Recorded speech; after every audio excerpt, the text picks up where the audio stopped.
Hello everybody, welcome to Unboxed once again. This is our very first episode and this is something that we've been wanting to do for a very long time, and right now we're here shooting our very first episode and I'm incredibly excited.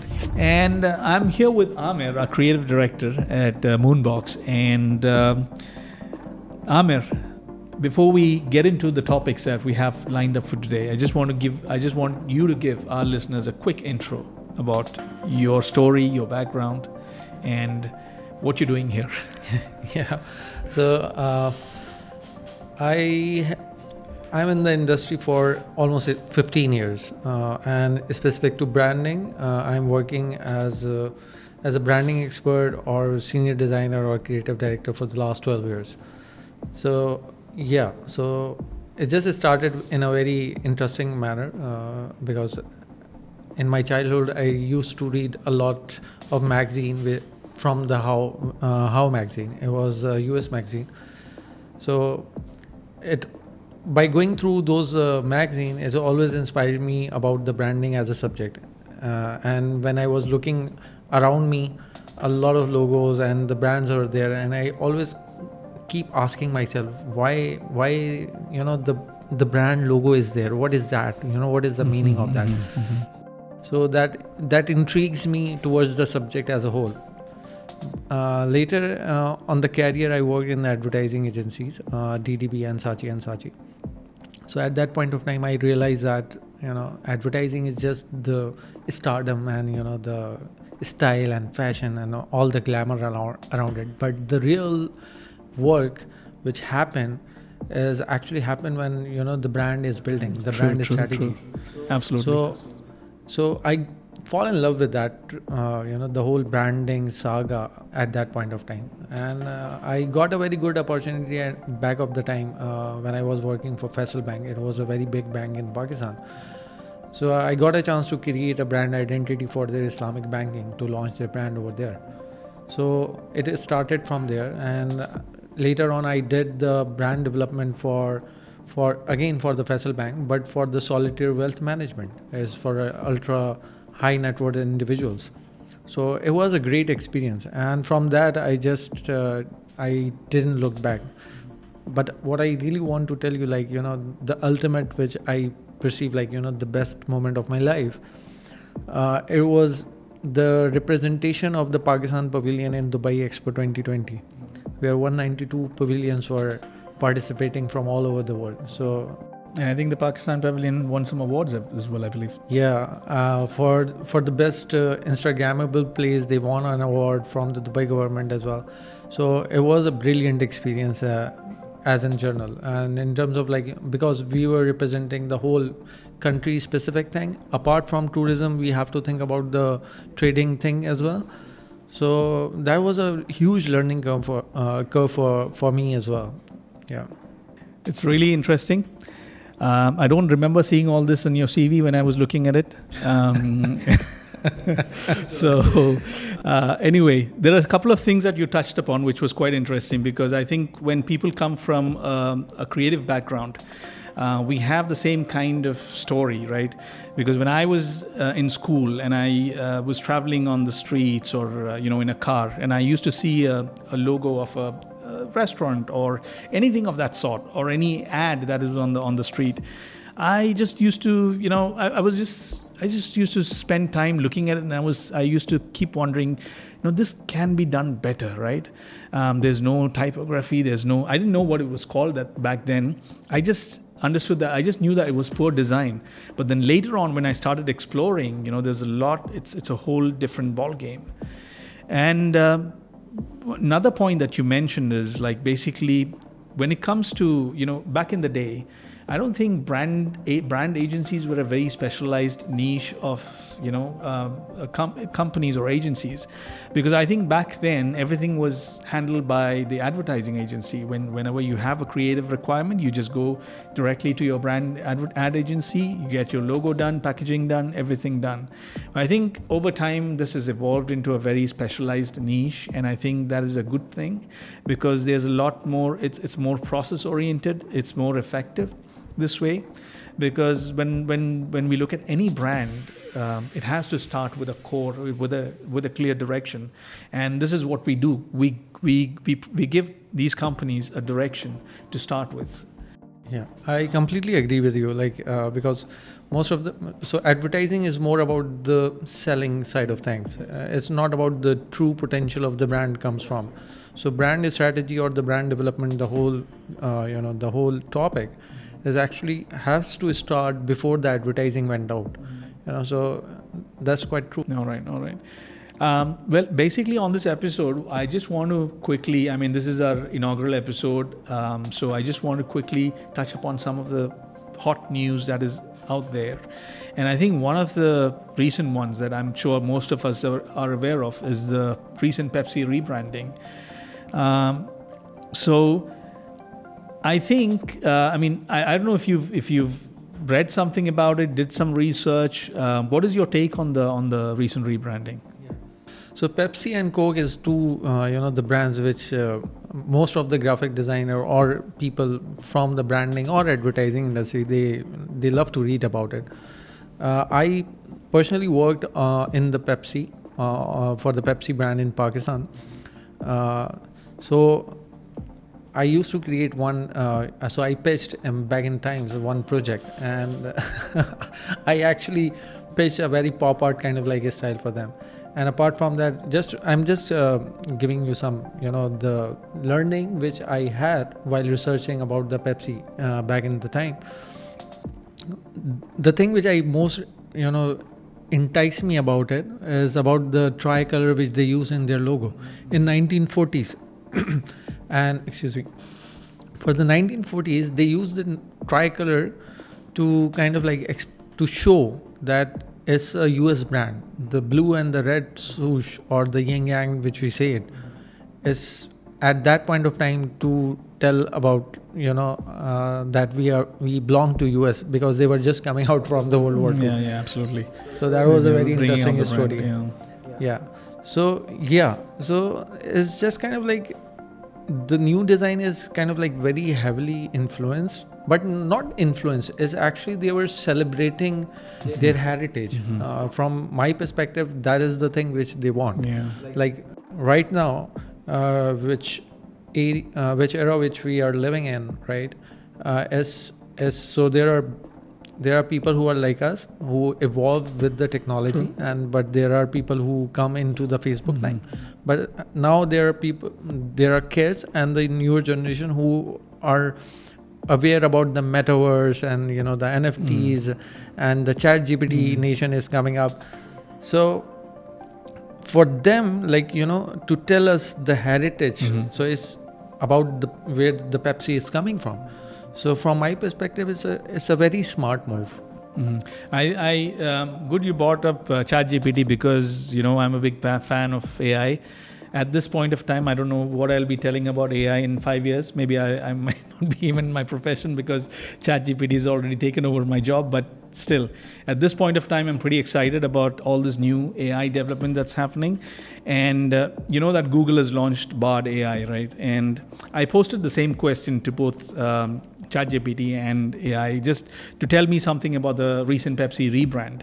And this came out as a surprise for me, because I thought that ChatGPT, had all the answers. But then when it came to this question, it shot out a reply that, unfortunately, my cutoff time is September 2021. So if there's any rebranding that's happened after that, I wouldn't know about it.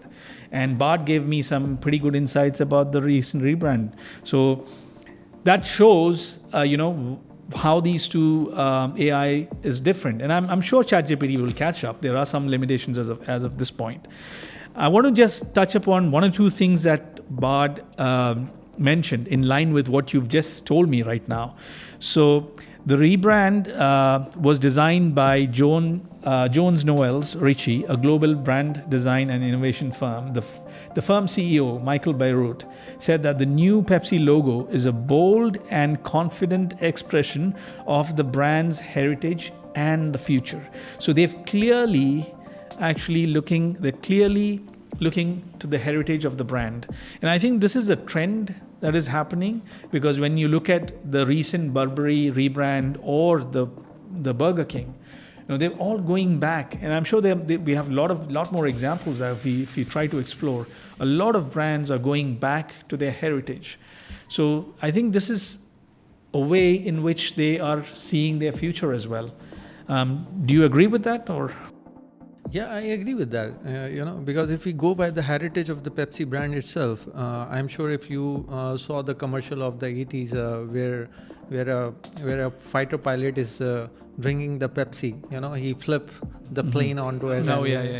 It was a very famous one. So going by that one, Pepsi has a core, the system of the passion points. So from my understanding, what I learned over the period of time while working for Pepsi, they focus towards the younger audience. Like younger audience always comes every 10 years. So that is one. The second thing is they kind of relate to the music, and specific to subcontinent region, they were focused towards the cricket, because Pakistan, India, Sri Lanka, Bangladesh, all cricket is the biggest thing happen over there, in last 50 or 60 years. So these were the three platforms which they are using. Even if we go by the US, they have multiples, because they have the footballs and hockeys and other sports as well. So they use those one as well. So in a very tactical move, it's a very smart way of because in a way, because it was developed in 2008, the Lost Identity, and it took them a lot of time to change it. So they observed and they engaged and they researched pretty well, what they want to create. Yes.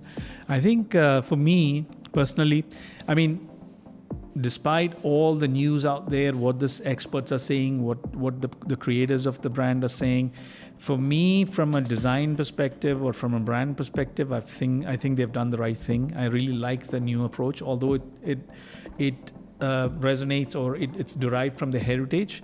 But I think it's a more stronger, it's a more identifiable version of the brand itself. I think the previous rebrand was done around 14 years back. I'm not quite sure, I have to check. But I think it was done around 14 years back, and that completely changed the face of Pepsi, and now they're going back. The colors are more stronger, more passionate, I believe, and more refined. Even the fonts they've gone for this time is a reflection of their heritage and so on. So I think for me personally, despite not looking at all the news that is out there, I feel it's a good move, and I think it's going to push Pepsi forward. And there is a lot of competition, especially from Coke, its biggest rival. And I think it's a good move in the right direction. Yeah, I believe so. The same thing. It's just about it become more responsive, because the effect which they are using is a pulse. So pulse is very. Without pulse, we just can't live. So it's a very smart move from my perspective. And when they will get into the visual system which they are trying to create, it will be a very vibrant one and a very young, and as Pepsi lived by their own words, it has to be connected with the younger audiences, the teen people. So that is their core audiences. And if we want to talk about those, so it's just not about the beautiful ripple effect, so there is a very strong strategic approach.